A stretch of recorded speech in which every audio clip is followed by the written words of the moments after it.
I would like to kickstart my talk with an unconventional opinion of mine. Closure is overrated. Processing anything beyond daily life is ridiculously overwhelming. Picture this. Enough years have passed since the chaos of 2020, and the coronavirus pandemic is finally a thing of the past. Out of sheer remembrance, you decide to revisit the events of COVID-19 and explain what happened. Where would you even begin?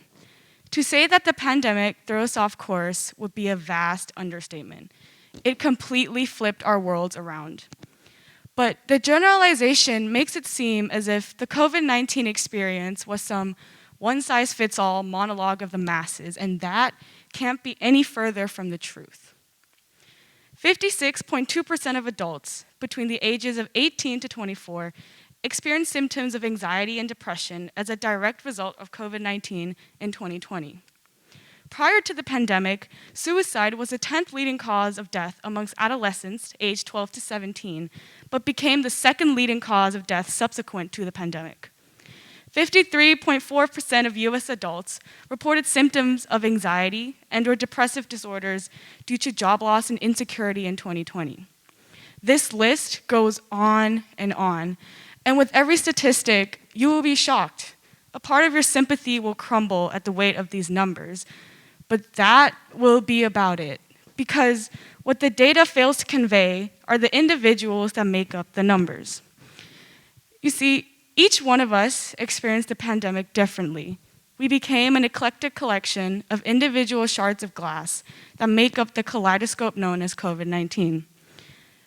The pandemic was a singular event that left millions of echoes in everybody's lives, and this fact is not to be overlooked with a list of numbers or percentages. No matter how faint or far away, every echo deserves to be sought out. And just like the logic that revision is best done by teaching another person, I set out to process the pandemic for myself by collecting the stories and individuals of other people. And to make the whole thing even more official, I made it my personal project, and I even created a podcast. Because, as we all know, we can be extremely talented in the area of denial. If every person's life was a piece of thread that navigates the world, leaving vestiges at their best memories and intersecting with the threads of their friends, families, and loved ones, then COVID-19 caused the world's many threads to become entangled in a giant, incomprehensible knot. One even the Gordian knot would bow down to. And these knots of emotional complication were then shoved beneath our beds and into our closets as the world desperately sought normalcy again. So I set out to detangle the great knot of COVID-19. And as I did so, I came to realize a few things. The first is that our mental health took a significant toll. In a survey I sent out to students, I asked them to rate their mental health on a scale of 1 to 10 prior to the pandemic and subsequent to the pandemic. And as you can see, there were negative repercussions for everyone, and everybody's sense of stability decreased. The second thing I learned was that the experiences of COVID-19 are a double-edged sword. In the same survey, I asked students and teachers to list areas of life that COVID-19 ruined and COVID-19 improved. You would assume that with the bleak occurrences of this pandemic, that the areas it ruined would vastly outnumber the areas it improved. But surprisingly, this was not the case.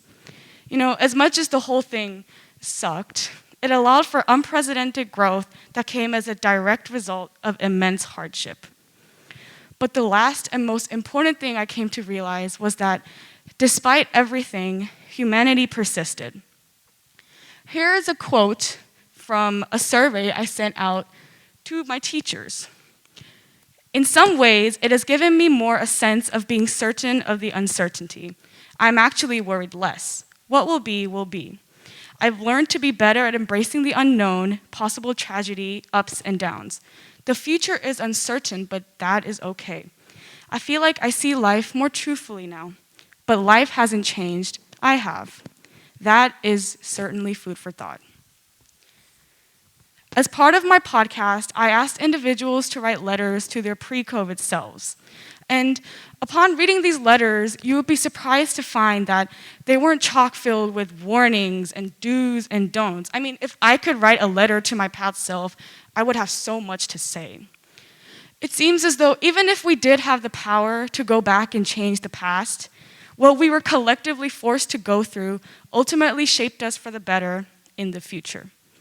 Here are some more examples of how humanity persisted despite the world raging around them.